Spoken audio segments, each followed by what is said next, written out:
여러분 안녕하십니까? 반갑습니다. 오늘은 우리 추석 연휴인 관계로 이렇게 녹화 수업을 간략하게 진행하도록 하겠습니다. 오늘 수업 내용은 19세기 스페인 사회에 대해서 우리가 가장 중요한 몇 가지 소재 또 그런 사회 현상을 가지고 이야기해 보도록 하겠습니다.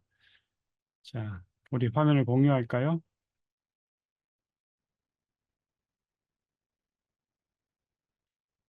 19세기 스페인 사회는 저번에도 한번 말씀드린 바가 어, 있겠지만 그 색으로 치면은 회색입니다. 다시 말씀드려서 음울하고 또 가난하고 또 살기가 좀 힘들었던 그러한 고난의 연속이었다고 말씀드릴 수 있을 만큼 좀 힘든 시기였습니다.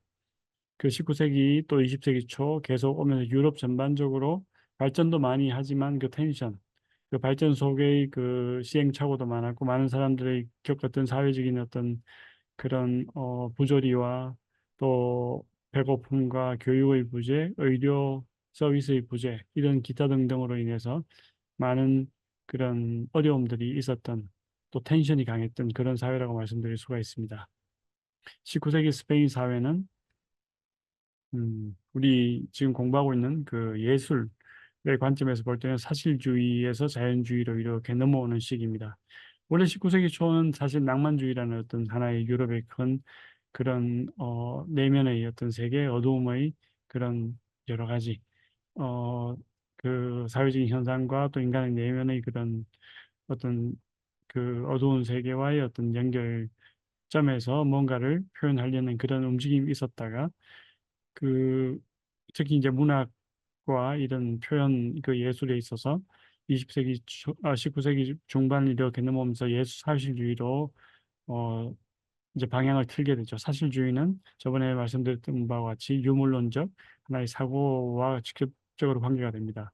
물질적인 어떤 그런 시각화 또 그런 것들을 정밀하게 묘사함으로써 그 인간의 어떤 내면까지도 충분히 반영을 시킬 수 있다는 그런 믿음을 가졌던 그러한 예술 사조라고 말씀드릴 수가 있습니다. 그다음 이 사실주의가 또 자연주의로 발전했다 그랬죠.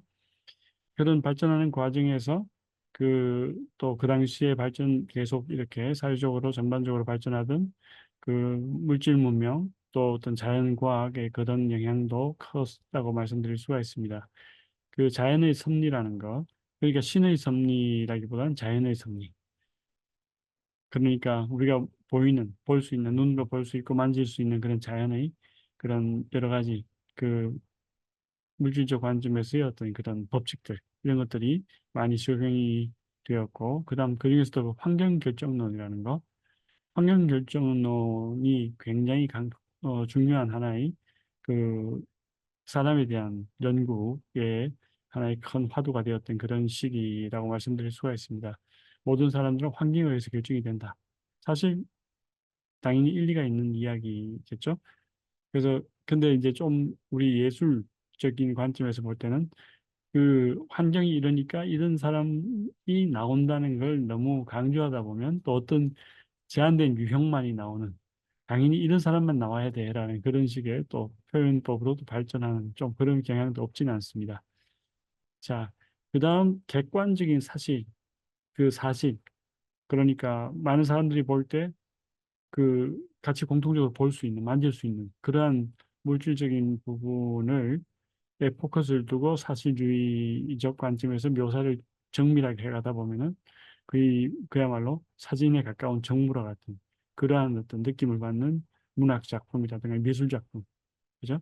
그런 것들이 이제 나오기 시작하는 그런 시기였고 또 그러다 보니까 그 당시 사회적인 어떤 그 흐름 속에서 그 대중이라는 어떤 개념이 이제 정보를 가진 대중이죠, 그죠? 그 대중들이 도시 문화 속으로 이제 참여를 하면서 그 사람들이 그 충분히 어떤 뭐 교육의 어떤 혜택을 못 받았을지라도 그런 사람들은 도시 문화 속에서 많은 정보를 얻을 수 있기 때문에 비록 가난하고 또 교육을 받지 못했고 또 헛된 일을 하면서 연명하는 사람들도 도시 속에서는 많은 그 정보를 공유하게 되죠, 그죠? 그러다 보니까 내가 왜 이렇게 가난하지? 더 어떤 새로운 어떤 방법이 없을까? 또 그러다 보면 과거의 전통적인 어떤 저런 그 부의 어떤 주체가 이런 사람들이었구나. 또 힘의 어떤 세력들이 있었구나. 이런 것들에 대한 자각을 이제 해 나가는 그런 시기라고도 볼 수 있습니다. 그러다 보니까 대중의 대부분은 그 경제적으로 좀 불안정한 그런 사람들이었겠죠. 특히 이제 도시 생활하는 프롤레타리아들은 더 그런 가난에 대한 그 찌든 가난을 경험하게 됩니다. 차라리 시골에서는 가난하다고 해도 뭔가를 땅이라는 것도 있고 또 어떤 그 시골의 어떤 그 전통이라는 것이 남아 있겠지만 도시는 아주 삭막한 그런 지역이죠. 돈이 없으면 굶어 죽어야 되고 구걸해서 그날 뭔가 얻지 못하면은 굶어야 되는 아주 비정한 그런 장소죠. 그런 어떤 도시 문화가 발달하고 도시로 많은 사람들이 몰려오는 시기가 19세기라고 할 수 있습니다. 반전통적인 그러니까 가치관 또 어떤 그런 관점을 사람들이 서서히 가지게 되는 다시 얘기해서 전통에 대한 반감을 가지게 되는 그러한 그 현상도 같이 동시에 벌어진다고 말씀드릴 수가 있습니다. 그다음 사회라는 것, 도시 중심의 사회가 생성이 되다 보면은 소외계층이 또 생기기 시작합니다. 아주 극심한 그 소외계층이죠. 어떤 기회를 제대로 사지 못해서 출세하지 못하거나 직장이 없거나 돈을 제대로 벌지 못하는 사람들은 굉장한 소외를 감을 느끼는 그런 계층으로 전락하게 됩니다. 그러면 그 사람들이 그걸 받아들이고 숙명처럼 그냥 가만히 있는 게 아니죠. 뭔가 살기 위해서 발버둥 칩니다. 그러려면은 일단 그 전통과는 거리가 먼 새로운 어떤 정보, 새로운 어떤 그 정치적인 구도, 새로운 어떤 희망을 찾아서 끊임없이 실험을 하게 되는 그 19세기 스페인 사회를 우리가 생각을 할 수 있습니다. 자, 그다음 그러다 보니 야망과 성찰의 시대, 새로운 어떤 미래에 대한 모색, 그리고 과거에 대한 어떤 성찰이 굉장히 강한 그런 시대다 이렇게 볼 수가 있습니다. 반전통적이고 반보수적인 그러한 시각이 대두되고 있고 또 그다음 부르주아라는 계급이 이제 그 당시에 부상하게 되죠, 그죠? 신흥 어떤 계급 어 그러니까 도시가 이제 발전하고 새로운 어떤 산업 구도가 생기면서 돈을 버는 사람들이 생기죠. 그다음에 그 사람들이 이제 기회를 잡고 어떤 신흥 그 상류층으로 이렇게 진입이 됩니다. 그런 사람들이 이제 부르주아를 또 형성을 하는데 그 일부 많은 그 대중들이라고 할 수 없고 아주 일부가 그런 부르주아, 성공한 부르주아가 되겠죠. 그에 대한 또 반감을 사람들이 많이 그 느끼게 됩니다. 특히 오히려 그렇게 최근에 막 돈을 막 벌어서 이제 얼마 전까지 가난한 사람들이 가난했던 사람들이 갑자기 돈을 벌어서 부자가 되고 귀족이 돼서 또 사람이 완전히 변해버려가지고 과거의 자신의 어떤 모습은 잊어버리고 더 막 권력자의 그 흉내를 내는 좀 악랄한 그런 사람들도 이렇게 나올 수가 있는 거죠. 소위 말해서 졸부라는 개념들이 또 그 당시에 나오기 시작하는 그런 시대라고 말씀드릴 수도 있습니다. 그러다 보니 사회가 굉장히 좀 혼란스러운 굉장히 다양한 종류의 사람들과 또 그런 사회를 바라보는 눈도 굉장히 다양화됐다. 이렇게 말씀드릴 수가 있을 것 같습니다. 자, 19세기 스페인 사회는 그 구체적으로 그 상당히 오랫동안 1833년부터 1876년까지 그 깔리스타 전쟁이 지속이 됩니다. 물론 이게 좀 심화되는 시기가 있고 좀 다시 완화가 됐다가 다시 심화가 됐다 좀 이런 식으로 진행은 됩니다. 그렇지만은 그 몇십 년 동안 계속 이 뼈에 사무친 그 상류층의 문제가 이제 계속 진행이 되고 있죠. 국가적인 어떤 혼란을 또 일으키는 하나의 큰 문제 중에 하나였습니다. 이게 뭐냐 하면 저번에 한번 말씀드렸던 것과 같이 그, 어, 나폴레옹이 물러가고 나서 그 스페인의 왕권이 복권이 됩니다. 그러니까 그, 어, 이제 그 펠리페 그 7세가 다시 왕으로 등극을 하고, 페르난도 7세죠. 그렇죠? 페르난도 7세. 미안합니다. 페르난도 7세가 다시 왕으로 등극을 하고, 그 다음 좀 통치를 하다가 딸 이사벨 그 2세한테 왕위를 물려줬습니다. 그때 바로 이제 그 동생뻘이었던 칼로스가 반감을 갖게 되죠. 내가 지금 서열 어떻게 보면 같은 공동의 2위인데 왜 이렇게 나는 내가 남자이고 왕위를 받을 수 있는 충분한 자격이 있는데도 불구하고 왜 여자인 딸한테 저렇게 주냐라는 그런 불만을 가질 수 있겠죠. 그러다 보니까 전쟁이 벌어지고 삼촌과 조카 간의 번쟁이 벌어져서 이런 국가 간의 혼란이 계속 지속이 됩니다. 뭐 이런 일은 사실은 여러 나라 역사 속에서 흔히 볼 수 있는 그런 일 중에 하나죠. 음, 이게 이제 사실은 시민 전쟁 형태로 계속 벌어집니다. 그러다 보니까 스페인의 우리 그 20세기 초에 있어서 36년부터 1936년부터 39년까지 있었던 그 시민 전쟁 그 이전에 아주 그 좀 오랜 전초전이라고 할까요? 19세기 그 시민 전쟁이 이 칼리스타 전쟁 때문에 계속 이렇게 그 지속이 되었다 볼 수가 있습니다.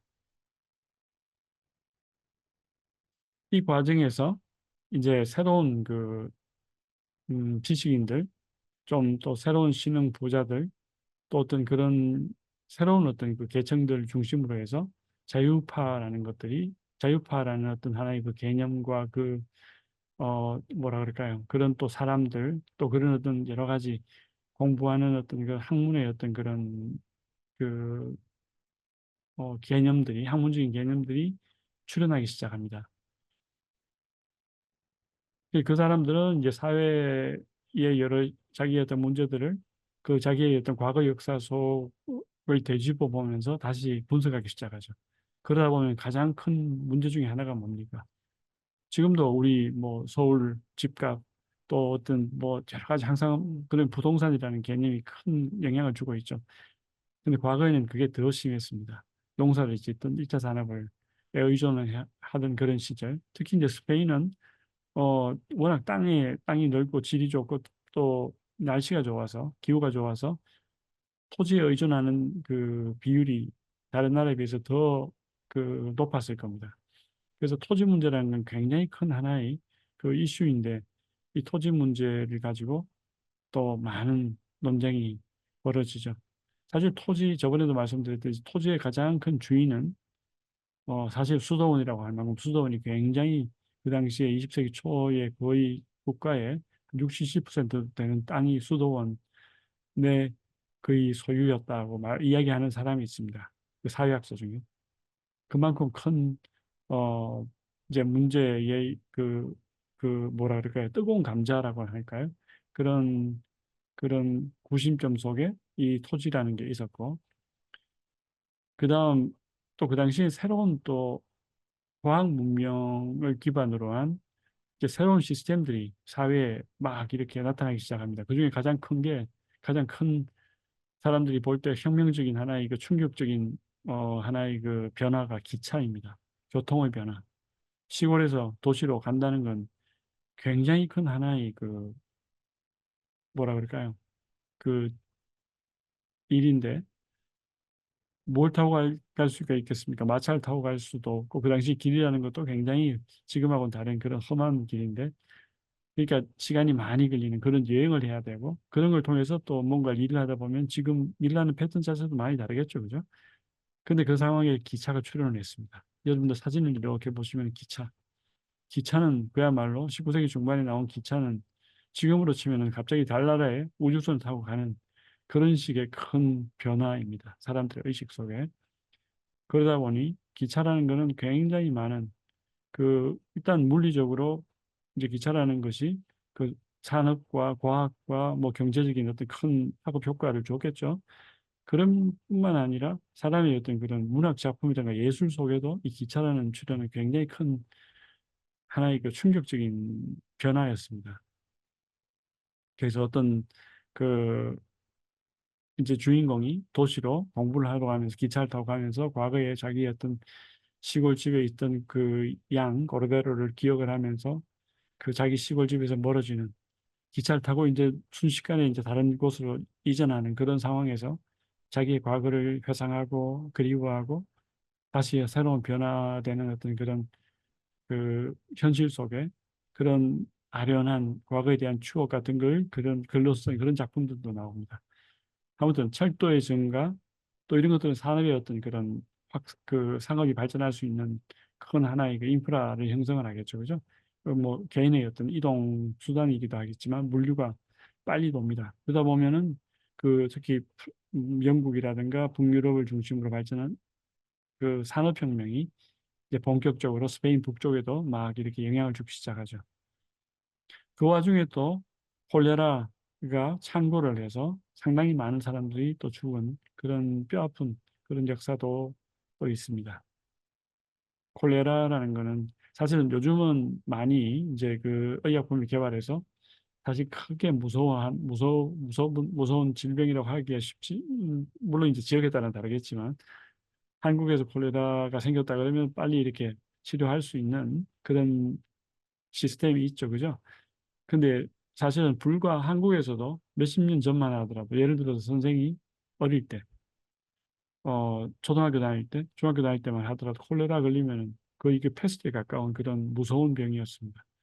그래서 집을 나가기 무- 두려운 그런 그만큼 이게 참 무서운 전염병이었는데 이제 많이 사회가 좋아졌죠, 그죠? 아무튼 그런 전염병의 영향도 많이 준 그 모든 의료 시스템이 기능을 발휘할 수 없는 상황이니까 혜택을 받는 사람은 지극히 한정적이고 그 이런 이제 전염병이 창궐하면 방법이 참 너무나 제한적이죠, 그죠? 그래서 스페인은 전반적으로 전통주의와 개혁주의가 서로 맞서는 그런 구도로 이제 변하고 이제 있죠. 또 다른 식으로 이야기를 하면은 보수와 자유가 서로 막 힘겨루기를 하면서 이제 그러다 보면은 같이 또 발전을 하는 겁니다. 그 스페인은 이제 아무래도 좀 더 남쪽에 있고 좀 농업에 더 의존하는 그러한 사회이다 보니 다른 지역 그 유럽 지역 특히 이제 영국이라든가 프랑스라든가 독일에 비해서 그 도시화와 산업화가 좀 더 느리게 이제 진행이 되었습니다. 그렇지만은 진행이 계속되었습니다. 그래서 이제 19세기 말 되면은 공장이라는 거, 또 도시 프롤레타리아라는 거, 도시라는 어떤 하나의 큰 개념이 이제 많은 사람들의 어떤 그 의식뿐만 아니라 이 글과 많은 이 문화 속에 이게 도시라는 것이 하나의 큰 장소로 자리 잡기 시작합니다. 네. 자, 그게 19세기고, 그 다음 19세기에 또 다른 우리 현상들을 몇 가지 또 다른 관점에서 개념화시켜서 보면은 공업화가 시작이 되고 스페인입니다. 지금 스페인 관점에서 물론 다른 영국이라든가 프랑스도 마찬가지겠지만 그 다음 19세기 그 스페인 특히 이제 북스페인의 바스크 지역을 중심으로 한 그쪽은 다 산악 지역이죠, 그죠? 광산업이 발전했습니다. 그다음 그쪽은 또 광산업이 발전을 하다 보니까 철광 산업이라든가 막 이런 석탄 이런 것들이 발전을 하다 보니 농업이 위축을 하고 또 어, 또 이제 바르셀로나 이쪽은 또 섬유도 많이 발전합니다. 그러다 보니까 주로 이제 아무래도 이건 봉제죠, 그죠? 가장 섬유 산업이라는 건 어떻게 보면 2차 산업 중에서도 가장 기본적인 어떤 산업이라고도 할 수 있는데 이런 산업들이 이제 발전을 하기 시작하는 겁니다. 근데 이제 가만히 보면 이건 북쪽에서 주로 이런 산업 변화가 일어나기 시작합니다. 산업 발전이 되기 시작하죠. 공업화가 되기 시작하고 그 이유는 북쪽은 주로 보면은 날씨가 스페인은 꽤 큽니다. 근데 그 북쪽은 주로 산지고 날씨가 좀 춥습니다. 그럼 남쪽으로 안다루시아 쪽으로 오면은 날씨가 너무 좋고 살기가 좋고 근데 전부 다 평원이고 좀 더 농사 짓기에 용이한 그런 환경이 조성이 되어 있습니다. 좀 더가 아니고 많이 그렇죠. 북쪽은 비도 오고 또 땅도 좀 질고 막 그런 분위기가 있다면은 남쪽은 다 평야입니다. 다라기보다는 하여튼 상당히 많은 평원이 이루어져 있고 1차 산업을 일궈 나가기가 좋은 그런 이제 환경이 형성되어 있는 거죠. 그러다 보니까 남쪽은 한 500명 정도가 이제 19세기 그 말 중 한 500여 명 되는 큰 거부들이 지배하는 그런 구조이고, 북쪽은 골짜기 골짜기 산악 지역이 많고 하다 보니까 모든 그 뭡니까 지역들이 다 작게 나누어져서 잘게 나누어져서 뭐 대단한 부자가 있고 그다음 어떤 나머지는 다 소작인이고 이런 식의 구조가 아니고 그 하나의 그 작은 소그룹으로 운영이 되는 그런 조직들이 많았습니다. 그러다 보니까 유럽의 그 산업 혁명 그 길드라든가 아니면 그 유럽 그 영국의 어떤 그런 시스템 자체가 들어올 때 그걸 적용시키기가 용이했던 지역은 주로 좀 기동력 있는 아무래도 그 좀 소단위의 움직임이 빠른 그런 사람들 특히 이제 농업에서 벗어나고자 하는 그래서 좀 더 효율적으로 돈을 벌 수 있는 방법을 찾던 바로 그런 사람들이 이제 공업화에 빨리 달라들죠. 그러다 보니까 북쪽에 있는 사람들이 북쪽에 사는 사람들이 좀 더 특히 이제 바스크 쪽 사람들이 공업화를 특히 이제 또 카탈루니아 쪽 그쪽하고 같이 공업화를 이루어 가기 시작합니다. 그러니까 은행 같으면은 바스크 은행이라든가 카탈루니아 은행이 굉장히 지금도 큽니다. 지금도 스페인에서 큰 은행들 중에 상당수가 그쪽 지역이고 그 카탈루니아라는 그 지역도 이제 그 기반으로 해서 또 발전을 하기 시작하죠. 아마 까익샤라는 게 카탈루니아 쪽의 은행이고 그 방코 산탄데르 지금 스페인 은행 중에 가장 큰 방코 산탄데르 세계적인 은행입니다. 그다 그거는 북쪽에 있는 산탄데르 지역에서 출발한 은행이겠죠. 그다음 어 그다음 그 바스크 지역에서 또 출발한 그 베베 우베 그런 또 은행들이 있습니다. 자, 그다음 공업화로 인해서 그 이제 산업 전반이 막 이렇게 자본주의화되고 접주의화되고 하고 그다음 그 돈 현금과 또 그다음 사람들의 어떤 그런 플로레타리아의 그런 노동력 이런 것들이 막 투입이 돼서 이제 북쪽에서 막 이제 그런 발전이 일어나고 있을 때 그 또 유럽 어떤 그 제국주의라는 거 있죠, 그죠? 그런 열강들의 어떤 경쟁도 굉장히 거세집니다. 그러다 보니까 아무래도 이제 그 19세기는 이제 스페인은 과거에 16, 17세기 때는 대단했지만 그때 이제 좀 19세기에는 저번에도 말씀드렸듯이 1898년에 98세대라는 하나의 그 지식인들의 모임이 단체가 나와서 그 모임에 의해서 스페인의 많은 그런 그 당시에 어떤 그 위축된 정체성에 대한 새로운 어떤 성찰의 어떤 그런 여러 가지 활동들이 있죠, 그죠? 근데 그런 상황이었다고 본다면은 이제 뭐 저 좀 북유럽이라든가 영국 같은 곳은 이제 돈을 엄청나게 많이 벌고 또 발전을 많이 시키는 그야말로 뭐 세계적인 어떤 국가로 거듭나는 그런 지금 기회가 생성이 된 그런 시기라고도 볼 수 있죠. 그 산업혁명이라는 거 기반으로 해서 계속 발전을 해나가는 겁니다. 그런 거에 대한 영향을 북쪽, 스페인 북쪽은 이제 받고, 그래서 많은 또 새로운 어떤 정치의 그런 발전에 대한 어떤 기회라고도 할 수가 있겠죠. 그러니까 자유주의를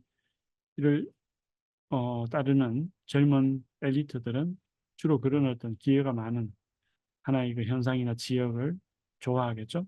그러니까 스페인의 남쪽보다는 북쪽, 특히 이제 바르셀로나라든가 이 다른 그 주변에 이제 많은 그 신흥 그 젊은 엘리트들이 그 많이 이제 관여하고 또 활동도 많이 또 예술가도 마찬가지입니다. 많이 그 서로 교류를 하기 시작했다 이렇게 볼 수가 있습니다. 바르셀로나가 상당히 중요한 거점이라고 말씀드릴 수가 있죠. 그래서 나중에 시민 전쟁이 벌어질 때 바르셀로나는 그야말로 자유주의자들의 하나의 그 아지토라고 할 수 있을 만큼 중요한 지역이었습니다. 지금도 그 여파가 남아 있죠, 그죠? 자, 아무튼 19세기 그 산업혁명이 발전을 해 이제 상업 공업화와 자본주의의 어떤 그 초기 형태가 계속 이제 서로 그 연합이 되어 가지고 발전해 나갈 때 이 초록색, 녹색, 짙은 녹색일수록 그 여파가 이제 심하게 일어난 지역이다라고 볼 수가 있습니다. 그러니까 주로 영국과 그 북유럽, 이제 그렇다고 해서 완전히 북부는 아니고 그 중유럽 중에서도 좀 북부 있죠, 그죠? 이 벨기엄, 벨지움, 그다음 그 알레마니아, 이 독일, 또 이런 뭐 네덜란드, 프랑스 다 이런 지역들이 그때 다 이런 산업혁명들의 여파로 많은 기술력들이 축적이 되는 시기라고 말씀드릴 수 있습니다. 스페인은 요 카탈루니아 요 지역이 미약하게나마 다른 지역에 비해서는 미약하지만 다른 또 스페인의 지역에 비해서 훨씬 더 앞서가는 공업적 관점에서 공업화가 빨리 일어난 그런 지역이라고 말씀드릴 수가 있습니다. 아무래도 다른 프랑스라든가 이탈리아에 가까우니까 또 한국이고 그죠? 자, 그다음 19세기 스페인 사회는 모데르니사시온 그 새로운 어떤 근대화의 그 여정을 겪은 그런 사회입니다.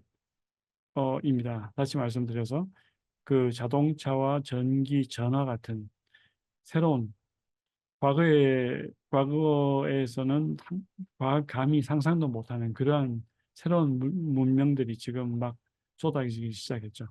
기차도 마찬가지지만 이런 자동차라든가 특히 그 전기라는 거, 전화라는 거 이런 것들이 19세기, 20세기 넘어오면서 스페인을 스페인을 포함한 유럽을 굉장히 발전을 많이 시켰습니다. 이건 물론 미국하고도 같이 연동이 된 그러한 문화라고 할 수 있죠. 미국에서 어떤 건또더 유럽보다 더 빨리 발전을 하기 시작한 그런 부분도 있고, 뭐 전기라든가 전환, 유럽과 미국이 같이 연결이 되어서 발전을 한 그러한 아주 그 당시로 봐서는 아마 최신 그 과학 문명이었을 겁니다. 이를 통해서 더 산업혁명이 더 빨리 발전을 할 수가 있었을 거고, 이제 그런 가운데 유럽의 그 유럽이 아닌 비유럽에 대한 그 식민지 사업도 굉장히 또 발전을 많이 하게 됩니다. 그 식민지, 비유럽 중에는 또 한국도 있고 중국도 있고 또 일본도 있었습니다. 일본 같은 경우는 어, 그런 유럽 문화를 빨리 받아들여서 그 자기의 문화를 또 이렇게 눈치 빠르게 약속 빠르게 빨리 발전을 많이 시켜서 이 대동아 사업 다시 하기서 이 아시아 전체를 그 하나의 그 일본의 속국으로 만들기 위한 엄청난 꿈을 야망을 키우던 그러한 시기였다고도 말씀드릴 수 있습니다. 그게 바로 유럽의 문화를 받아들였기 때문에 그런 많은 기회를 포착할 수 있었다고 말씀드릴 수 있습니다. 스페인 같은 경우는 음, 다른 유럽에 비해서는 유럽 전체가 이제 막 변화할 때 스페인은 조금 더 보수적이고 좀 더 전통적인 부분이 강하다 보니까 또 이제 그 산업 구조 뭐 기후라든가 여러 가지를 볼 때는 1차 산업을 따르다 보니 그런 새로운 변화에 있어서는 조금 더 느리게 움직였다 이렇게 볼 수가 있죠. 아무튼 약간의 정도의 차이지만 부르주아 계급이 그 당시에 새로운 어떤 돈을 많이 번 신흥 귀족층으로 이 발전하기 시작합니다. 부르주아 계급이 차동하고 돈을 많이 벌어서 뭐 어떤 사람은 유럽, 저 아메리카 대륙, 미국, 유럽 왔다 갔다 하면서 사업을 하는 사람들도 그때 나오기 시작하고 그런 사람들에 의해서 그 재벌과 같은 그런 새로운 신흥 상류층들이 나오기 시작하는 겁니다. 근데 그런 사람들은 전 국민의 아주 극소수 일부분이었겠죠, 그죠? 국민의 대부분은 교육과 또 그, 그 의료의 혜택을 제대로 받지 못하고 가난에 허덕였습니다.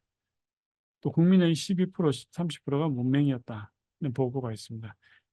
그게 왜 12%, 30% 이렇게 애매모호하게 이렇게 이제 범위를 적어놨냐면 이건 보는 관점에 따라 12%가 될 수도 있고 30%가 될 수도 있는데 이건 이제 지금 19세기 말입니다. 19세기 말, 20세기 초 그때 통계인데도 불구하고 이만큼 많은 사람들이 문맹이었습니다. 그건 어떤 사람은 읽을 수는 있는데 쓸 수는 없고 또 뭐 그런 거 있죠, 그죠? 또 이제 말은 잘하는데 뭐 이렇게 좀 잘 읽지는 못하는 뭐 그런 사람들도 있을 수 있고, 그죠? 또 그다음에 같이 읽을 수 있다 그래도 어떤 사람은 빨리 읽고 어떤 사람은 또 떠듬떠듬하게 천천히 읽는 그런 여러 가지 그 분류가 존재하기 때문에 국민의 12% 30%가 문명이다. 이런 식의 애매모호한 표현이 있다는 걸 이해를 잘 해주기 바랍니다. 그다음 그 당시 발전이 되다 보니까 물가가 굉장히 빨리 올랐습니다. 지금 대한민국의 물가 상승 속도보다 훨씬 느렸겠지만 그래도 굉장히 그 당시로 봐서는 과거에 비해서는 굉장히 빠른 속도로 물가가 올랐습니다. 상승했습니다. 그러다 보니까 그 인플레이션을 따라갈 수가 없는 거죠. 그러니까 특히 이제 도시 프롤레타리아 같은 경우는 월급을 받고 살아야 되는데 그 급료가 과거와 거의 비슷하고 물가 상승률은 막 40%씩 아니면 몇 배씩 이렇게 막 오르는 그런 과정에서 견딜 수가 없는 겁니다. 그러니까 살기가 굉장히 팍팍한 그러한 사회였죠. 근데 하물며 여성은 더 차별 대우를 받았습니다. 훌륭한 능력을 가지고 있는 여성임에도 불구하고 2분의 1, 남성의 그 월급의 50%만 수령할 수 있었습니다. 그것도 그나마 여성이 직장을 가지고 있다는 것만 해도 하나의 큰 운 좋은 사람이었다. 뭐 이렇게 이야기할 만큼 여성들에 대한 대우는 굉장히 열악했습니다. 지금 생각하면 이해를 할 수 없을 만큼 그렇죠.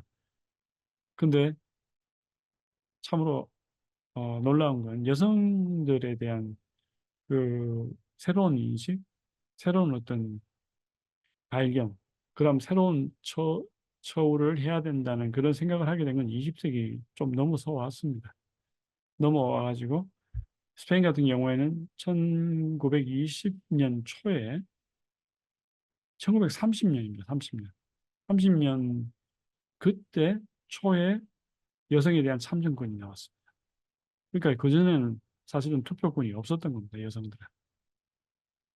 그만큼 여성들에 대한 그 대우가 열악했고 하물며 이 월급 같은 것을 산정을 할 때는 여성은 아예 그냥 남자들이 종속된 같은 인간이지만 남자하고는 전혀 다른 그런 식의 어떤 개념이 있었다는 것.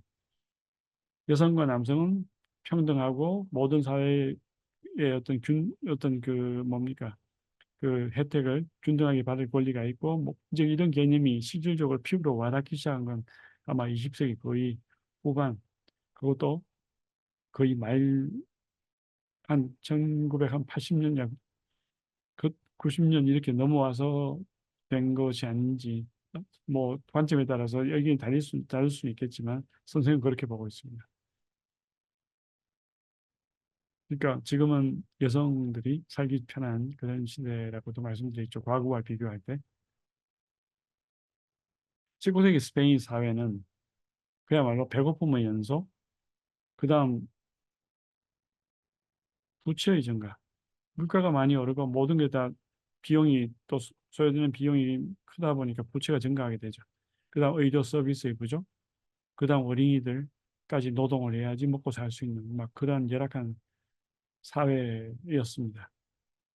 그래서 시골에서는 기회가 너무나 없다 보니까 교육과 모든 게 다 정보에서 차단이 되다 보니까 가난에서 벗어나기 위해서 도시로 옵니다. 농촌에서 도시로 오는데 그렇다고 해서 도시에서 무슨 해결책이 있는 거는 더더욱이 아니죠. 그나마 하는 것도 사실은 쉽지 않은데 막상 취직을 해도 그런 높은 그 물가 상승률이라든가 또 그런 차별 속에 견디기가 쉽지가 않은 겁니다. 그러다 보니까 나중에 막 폭동도 많이 일어나게 됩니다. 그러니까 또 그 일부는 도저히 그 같은 이 국가에서는 희망이 보이지 않는다고 생각을 해서 그 아르헨티나라든가 칠레, 우루과이 또 좀 더 좀 여건이 좋은 사람들 미국 이런 데서 많이 이주를 했습니다. 멕시코도 마찬가지고 굉장히 많은 사람들이 이주를 해서 그 새로운 기회를 찾기 위한 아메리칸 드림을 가지고 이제 떠나갔죠. 상당히 많은 숫자입니다. 지금 뭐 그걸 통계가 일일이 다 기억은 나지 않는데 나중에 찾아보면은 굉장히 많은 국민의 일부가 외국으로 빠져나갔다는 거. 특히 나중에 이제 시민전쟁이 벌어지죠. 그럼 또 많이 나가게 됩니다.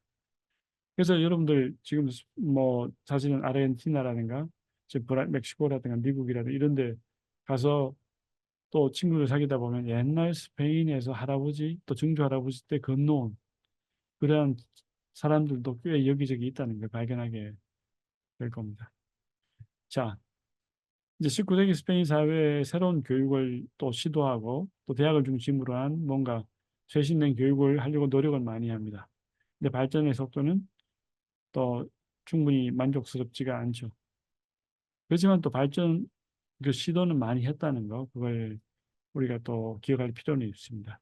또 그 당시 19세기 스페인 사회에 아주 놀라운 것 중에 하나가 19세기 이제 말 20세기 들어와서 이제 벌어지는 건데 아주 큰 이슈 중에 하나가 바로 펜션이죠. 이게 뭐냐면 연금입니다. 국민연금이라는 개념이 그때 생겨서 이제 은퇴하고 나서 많은 사람들이 굶어 죽지 않고 이걸 가지고 살 수 있는 어떤 그런 개념 또 실행을 합니다. 물론 그게 제대로 지켜지지 않고 시행착오가 굉장히 많죠.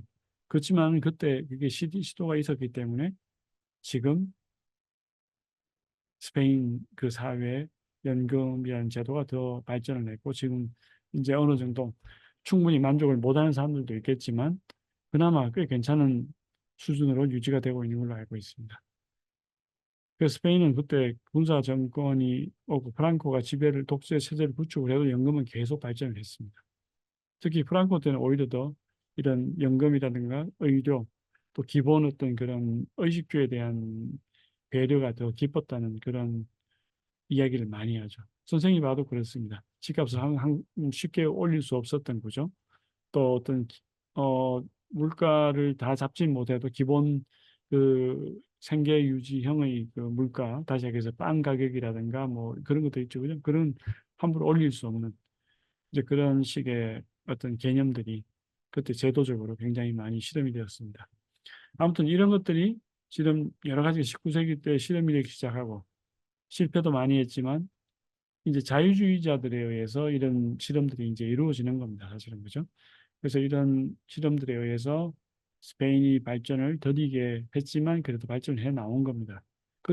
그러다 보니까 계속 20세기에 발전을 해서 지금 스페인의 그런 안정된 사회가 또 형성이 되어 있는 거죠. 그렇지만 우리가 보고 있는 지금 그 영화 포르토나타 가신다는 언제 겁니까? 19세기 말 거죠. 1880년도 그때입니다. 초라든가 뭐 그 새로운 정치가 실험이 되고 막 신흥 또 이제 어떤 귀족에 가까운 그런 부자가 있는가 하면 많은 사람들이 추위와 가난과 그런 헐벗음으로 그냥 어렵게 지내야 되는 그런 사회. 그게 19세기였다는 걸 우리가 볼 수 있죠. 그죠? 자, 과거에 이제 그 뭐 고야의 이 하나 속에 나오는 여러 가지 그 분위기를 19세기의 전체의 어떤 그런 분위기하고 이렇게 같이 연결시켜서 한번 생각해 볼 수 있지 않을까 싶어서 지금 여기 가져왔습니다. 그 다음, 음,